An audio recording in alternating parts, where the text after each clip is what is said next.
Welcome back, and now we are talking about the Navigation Acts. So the Navigation Acts were mercantilist trade laws, or mercantilist. Either way will be fine. And remember that mercantilism or mercantilism is a economic policy similar to capitalism today. It's the predecessor. And under mercantilism or under mercantilism,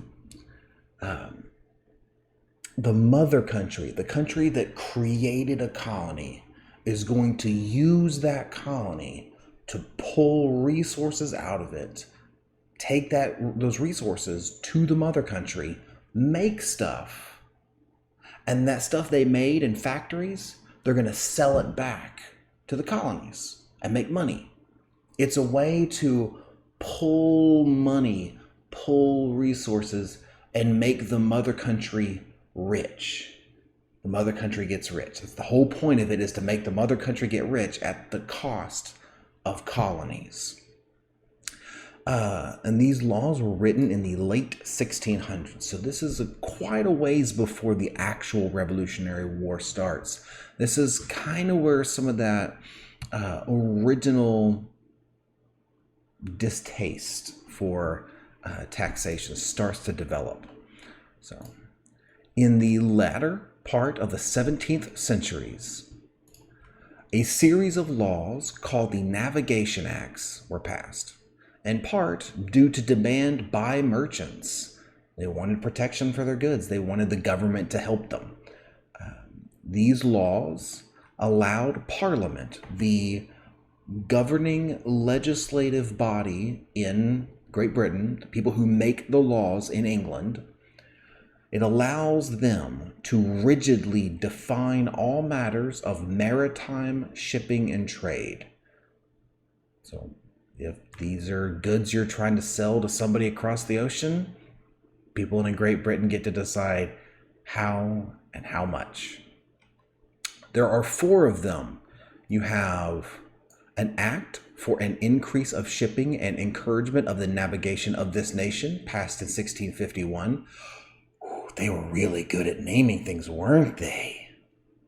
There was an act for the encouraging and increasing of shipping and navigation, passed in 1660. Man, they're really good at naming things. That's not long and unnecessary for no reason. There was also an act for the encouragement of trade, passed in 1663.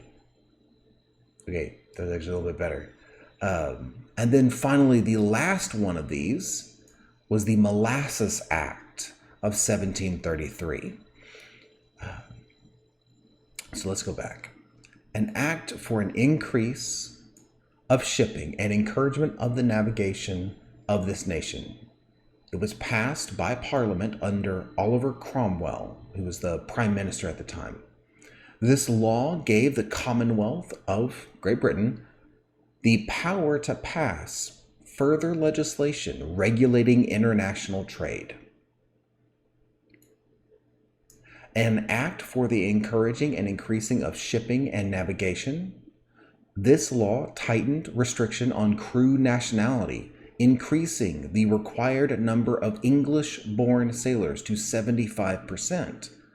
Captains who did not do this could be forced to forfeit their ship and its contents. Not only are we going to tell you how much you have to charge, where you can go, we're going to tell you you have to use our people. Our people get the jobs. An act for the encouragement of trade. This law required that any and all cargo bound for the American colonies or other countries had to go through England for inspection, and taxes had to be paid upon the goods before they could leave English ports. In effect, this law blocked colonists from forming their own trade economy. The law led to an increase in shipping times, which resulted in higher costs of goods. You cannot make money how you want to. You have to make money in a way that also makes us money. And then lastly, the Molasses Act. This act imposed a steep import tax on molasses, which forced American colonists to buy the more expensive cane sugar from the British West Indies. The Molasses Act was in effect for just 30 years, but in those 3 decades, it increased English revenue by quite a lot. The year after the Molasses Act expired, Parliament passed the Sugar Act, and yes, we will read more about the Sugar Act later. Consequences of the Navigation Acts. In England, the Navigation Acts had clear benefits. In addition to creating decades of economic upswing, they made a lot of money. The Navigation Acts turned English port cities into hubs of commerce because they had told all ships must come to England before you can go somewhere else. You got to go to England.